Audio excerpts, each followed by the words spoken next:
Praise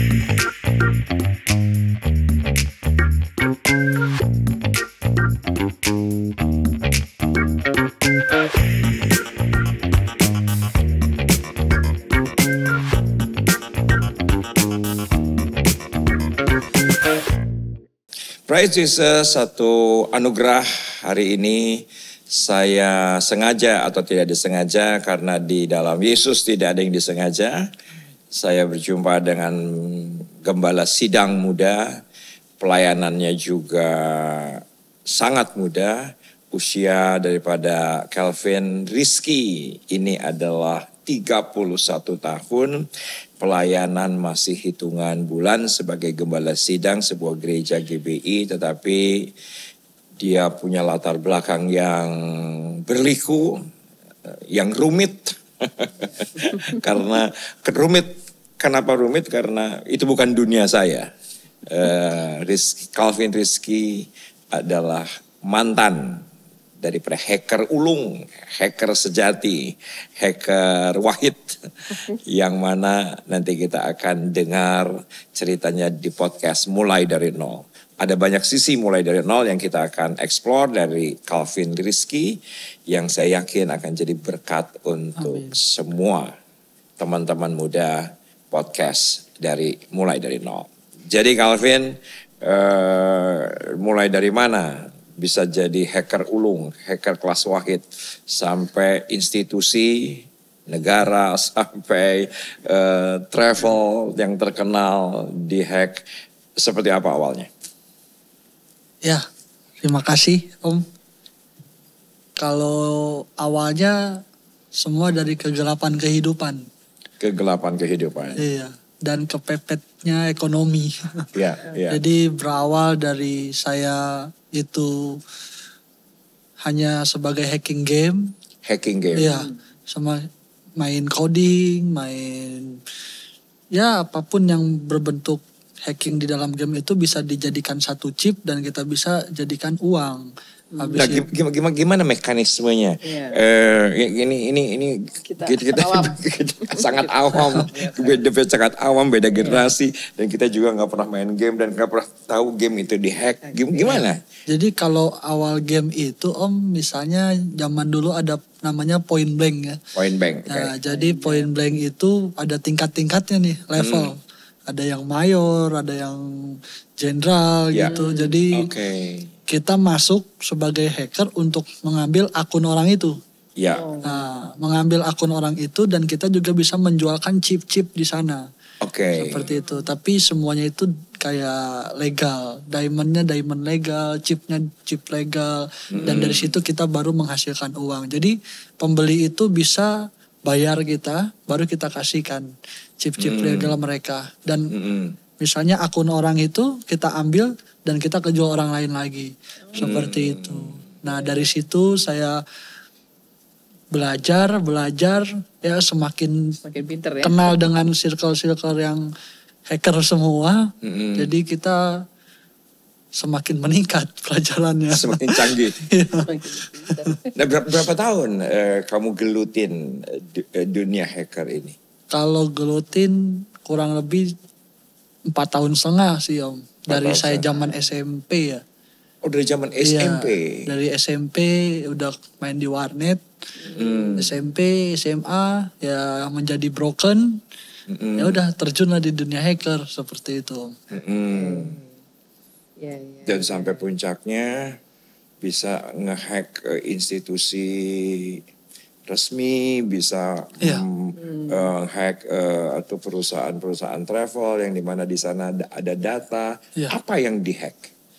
Datanya, kita skimming datanya. Jadi kalau perusahaan travel, kalau kita bahasa itu ya mungkin semacam travel tour ya. Jadi kita bisa ambil satu barcode dan itu kita bisa ambil data dari embassy juga. Ketika dia payment, ketika dia payment kita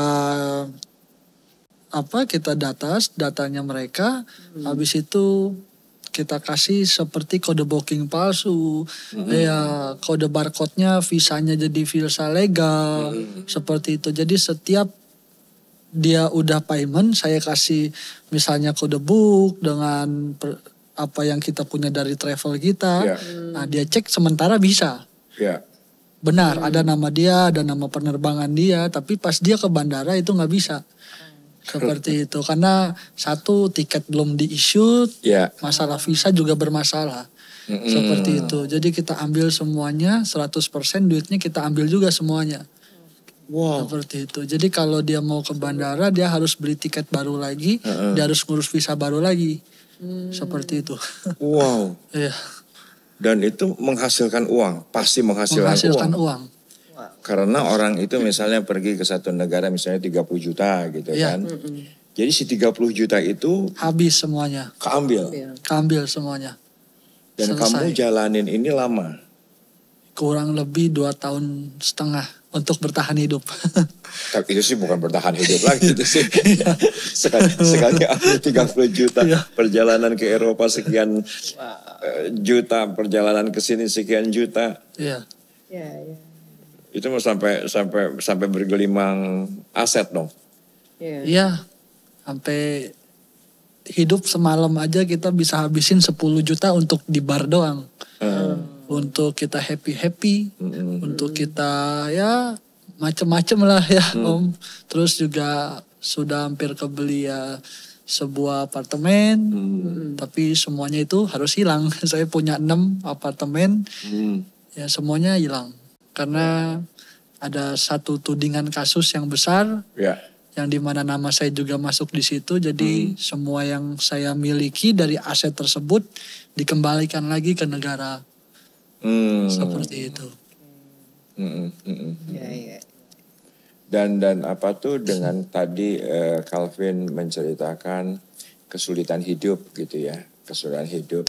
Teman-teman podcast mulai dari nol, kesulitan hidupnya Calvin ini dari sejak keluar dari rahim ibunya. Nama Calvin Rizky saja itu bukan diberikan oleh orang tuanya, tapi diberikan oleh dokter yang mengeluarkan dari rahim ibunya. Karena ibunya ketika itu sedang ada masalah kelainan jiwa, dan ayahnya Calvin, makanya agak bule-bule sedikit, maka saya juga undang ini istri saya agak bule-bule sedikit, supaya saya agak ketularan bule-bule sedikit. Jadi keturunan Skotlandia dan lahir dan meninggalkan Calvin. Seperti apa pilunya, seperti apa tuh ya, kehampaan, kekosongannya yang kamu ingat di masa kecil kamu? Kalau ingat di masa kecil mungkin belum banyak ingat. Karena kalau dari cerita, ibu saya melahirkan saya dengan keadaan yang sakit jiwa, yang dimana lagi dirawat di Rumah Sakit Suryalaya Bandung. Jadi kita langsung dioper, dirawat oleh keluarga ibu saya. Ya saya juga baru itu mungkin SD ya, saya baru kasih tahu kalau yang urus saya ini bukan orang tua asli saya. Gitu. Jadi saya diurus oleh keluarga ibu saya, dan saya juga memiliki ibu asuh juga dulu. Saya diangkat juga.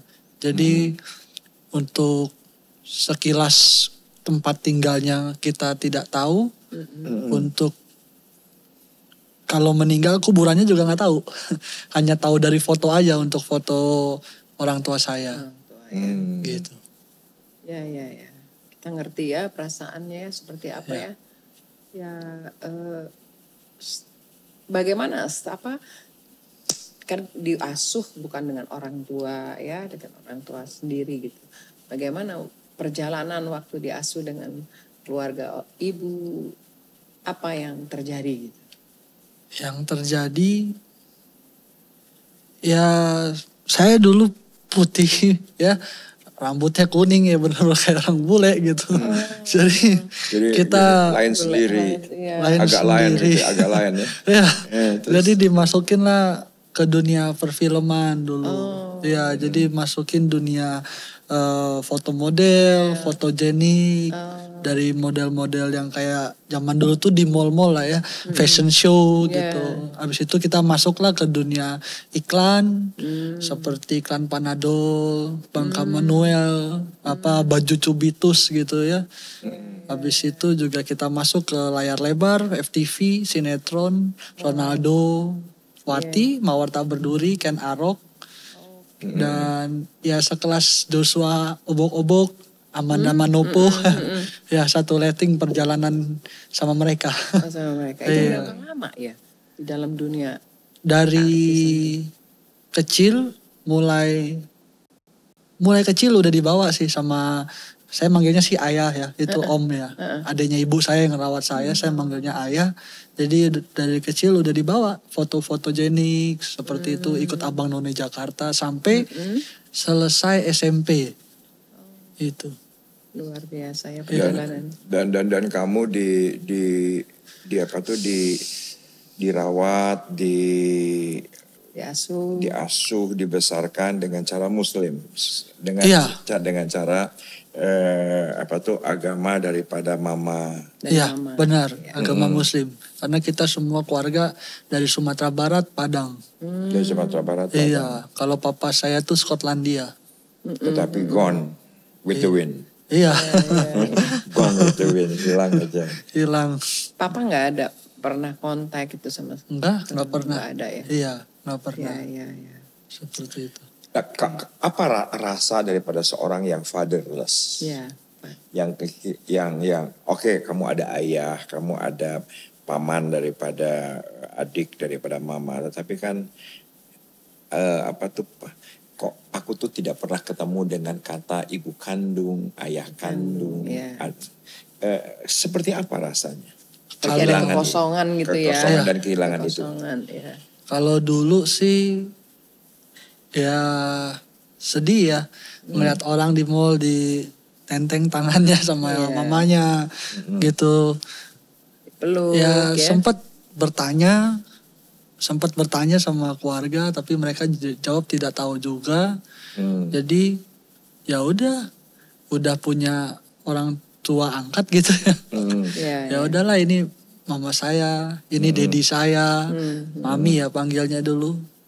Itu kalau dari hati sih, ya apalagi semenjak pas dibilang sebenarnya saya bukan orang tua asli kamu gitu. Rasanya gimana tuh waktu itu? Ya sempat bingung. Kalau pertama-tama sih kita nggak tahu, terus habis itu sempat bingung begitu, sempat sedih. Nah kita masih kecil. Ya udah, habis itu diam lagi udah. Kita jalanin aja kehidupannya gitu.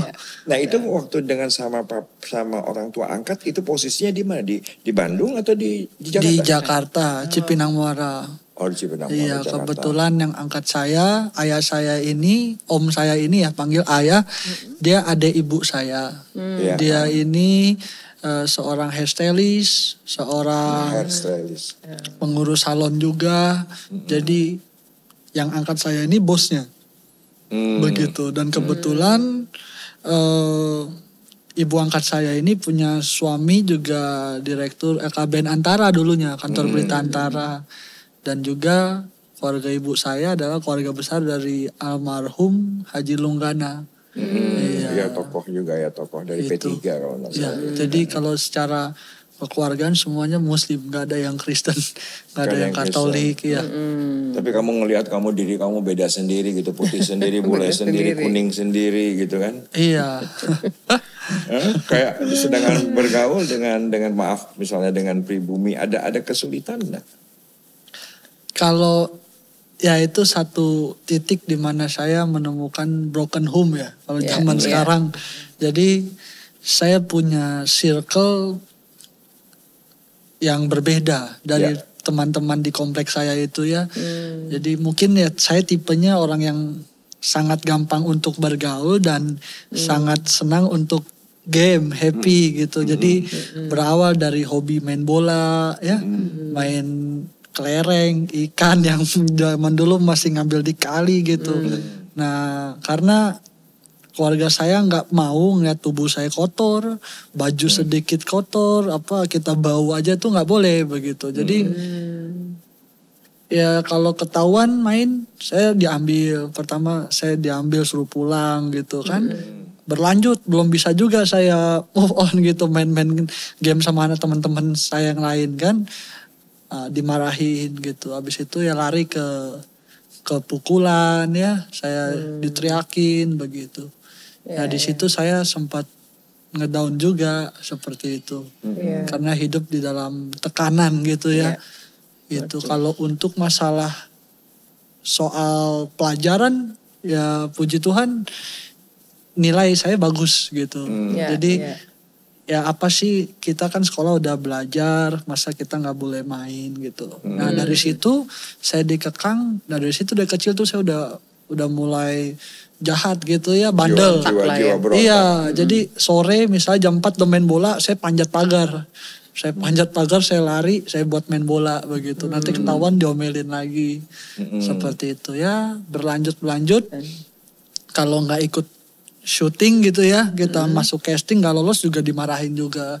Ikut syuting juga di lapangan, misalnya kita lagi syuting di daerah-daerah kan banyak anak-anaknya gitu ya, apalagi anak-anak figurannya juga banyak. Nah itu juga dimarahin juga seperti itu. Jadi ya hidup di dalam gimana ya, tekanan gitu.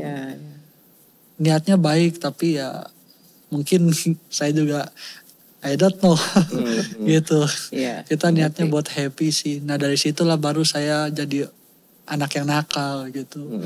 Seperti itu. Nah puncak kenakalannya kayak apa kalau bisa kamu gambarkan? Puncak kenakalannya dari udah sering diusir rumah, sering kabur-kaburan, begitu, dan nongkrong di warnet. Awalnya di warnet.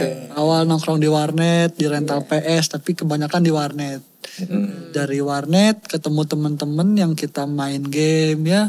Ya zaman dulu masih zaman Dota, Mobile Legends baru, Point Blank ya. Itu RF, Revolution. Nah itu dari main-main itu sampai namanya tongkrongan ya Om ya. Zaman dulu sama sekarang kan agak berbeda gitu. Kalau nggak ngikutin nggak gaul gitu. Jadi ya udah dari situ kita nongkrong warnet pagi sampai malam sampai begadang main game. Abis itu ada teman saya yang kerjaannya jual-jual ID gitu. Jadi dia jual ID, dia ambil akun orang, dijual lagi ID-nya sama dia. Saya belajar di situ. Ternyata menghasilkan uang. Ternyata menghasilkan uang. Jadi zaman dulu bisa buat beli ale-ale gitu. Buat beli ciki ya. Umur berapa waktu itu? Itu masih zaman umur berapa ya? 16, 15 tahun, 14 ada kali tante. Iya. Jadi itulah. Zaman dulu juga udah bandel itu. Zaman warnet dulu kan pada ngerokok ya. Kita juga ikut-ikutan gitu. Jadi itu yang saya lakuin. Ambil data orang. Dapat duit. Kita buat beli minum. Buat beli ciki. Buat beli rokok. Buat bayar warnet lagi. Sampai paket-paket begadang kan ada dulu. 20.000. Misalnya paket begadang 24 jam.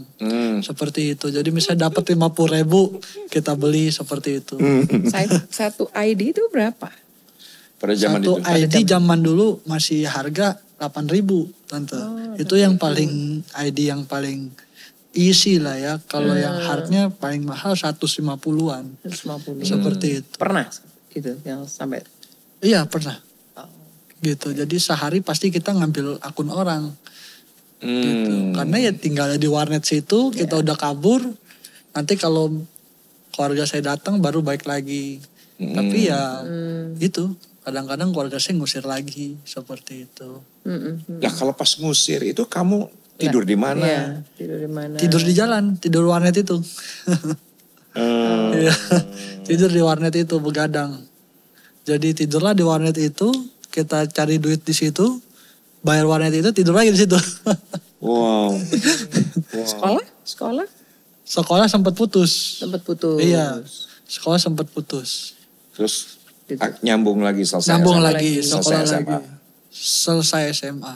Nggak ngelanjutin kuliah? Kuliah belum. Oke. Iya. Terus akhirnya mendalami aja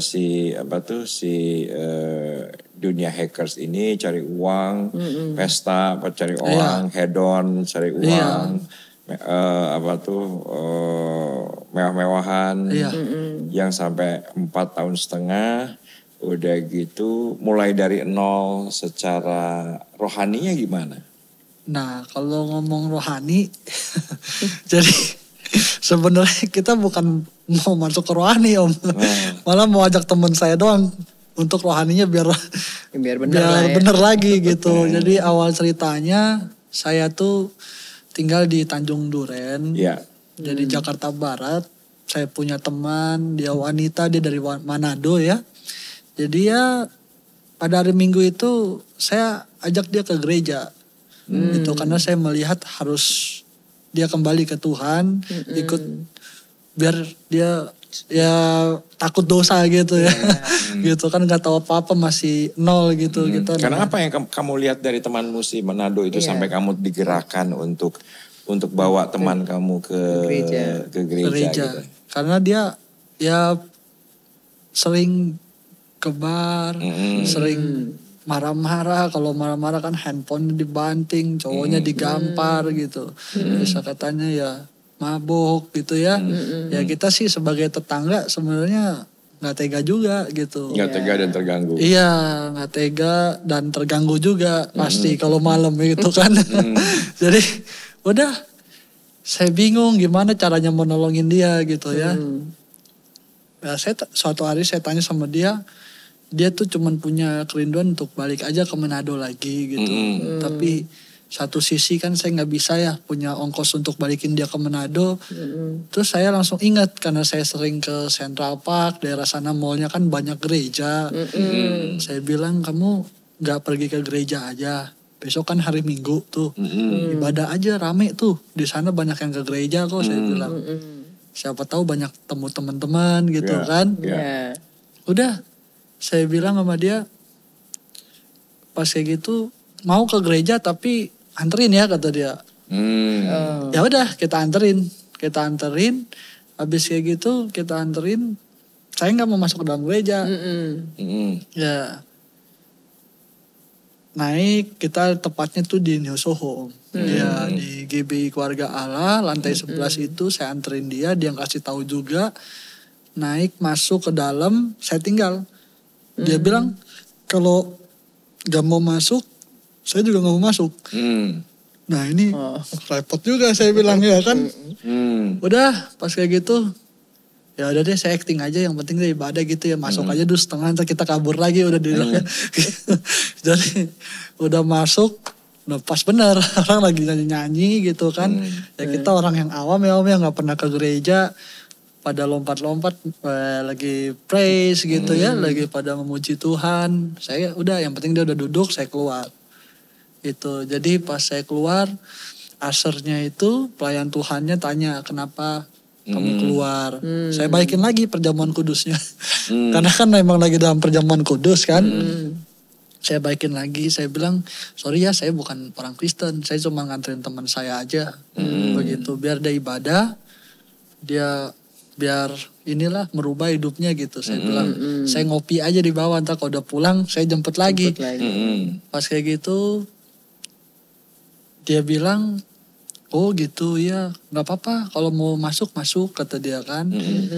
Biar tenang dia bilang gitu, biar tenang. Saya bilang saya banyak dosa. Saya bilang kan nggak mungkin lah saya masuk, apalagi ini kan juga lagi puasa. Saya bilang itu pas puasa itu ya, pas jadi Ramadan. Iya pas bulan Ramadan. Jadi, dan itu tahun udah pakai masker atau belum pakai masker orang-orang? Oh, udah mau pakai masker tapi belum ada yang pakai masker, ada yang nggak pakai masker. Awal 2020 iya, gitu ya. Masih zaman lockdown ya. Iya itu. Jadi udah pas kayak gitu kita ngobrol, dia bilang nggak usah takut dengan hidup kata dia, kamu gak sendiri katanya. Jadi saya dikasih firman Tuhan lah ya, Yohanes 3 ayat 16 karena begitu besar kasih Allah akan dunia ini kan, ia mengaruniakan anaknya yang tunggal. Dikasih lagi saya, kita harus hidup dengan roh gitu. Karena ada di Roma 8 ayat 6 juga, karena keinginan daging adalah maut, tapi keinginan roh adalah hidup dan damai sejahtera gitu. Jadi saya tanya, terus yang jamin saya siapa nih kalau saya masuk dalam surga? Yang mau nebus saya di neraka siapa? Ya, dibilang lah, ya Tuhan kata dia. Karena Tuhan sangat mengasihi kamu. Yesus. Jadi saya masuk ke dalam gereja, saya duduk, saya dengar firman Tuhan, ya di situ saya nangis. Jujur ya saya juga bukan teman saya doang yang rusak. Saya pribadi juga rusak gitu. Gak tahu nih jalan kehidupan udah hidupnya juga gak jelas. Ya kita jujur punya agama juga yang sebelumnya kita hanya KTP aja gitu. Islam KTP aja gitu. Gak bener-bener taat, sholat 5 waktu, baca Al-Quran, ini puasa, sembahyang gak kita lakuin begitu. Yang penting itu dia di mana KTP aja, mungkin kalau lagi udah kepepet baru kita sholat gitu. Di situ. Nah kita ibadah, saya nangis dengar firman Tuhan ya. Saya juga ya gemeteran, di bawah kan pada berbahasa roh gitu. Makin ngeri lagi saya.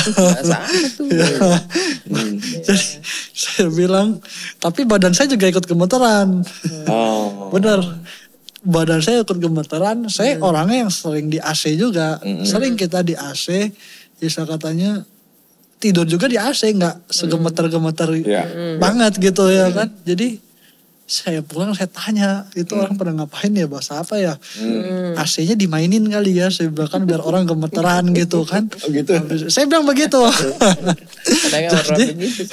Jadi itu bahasa roh gitu ya kan. Nah, itu. Jadi ya jujur.